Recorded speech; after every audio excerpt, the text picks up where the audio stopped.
2 જણમાં પણ કોના કોના ઘરે આવો પ્રોબ્લેમ થાય છે એ મને કોમેન્ટમાં કહેજો. કેમ છો બધા? મજામાં? જય શ્રી કૃષ્ણ. અમારે મોસ્ટલી આવું જ રૂટીન હોય છે.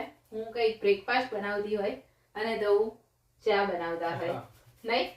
એટલે મને મેથીના ભજીયા ભાવે છે અને દઉં ને મેથીના ભજીયા ભાવતા નથી. મને તો કડવા લાગે, ખબર નહીં તને કેમ ના ભાવે છે. શું કડવા લાગે? મસ્ત લાગે મેથીના ભજીયા. મને તો મેથીના જ વધારે ભાવે. એટલે મારે છે ને, અમે ભલે 2 જણ છે, જોઈન્ટ ફેમિલી હોય તો આપણે કોઈક ને કોઈક હોય જ ઘરમાં એવું કે એને ના ભાવે એવું. પણ અમારે 2 જણમાં બી ઘણી બધી ડિશિસ એવી છે કે જે દઉં ના ભાવતી હોય. એટલે મેં આજે મેથીના ગોટાઈ કર્યા છે, મરચા અને દઉં માટે બટાકાના ભજીયા અને ચા. મરચા છે ને, મરચા વગર તો ભાવે નહીં ભજીયા. શું કેવું છે તમારા લોકોનું?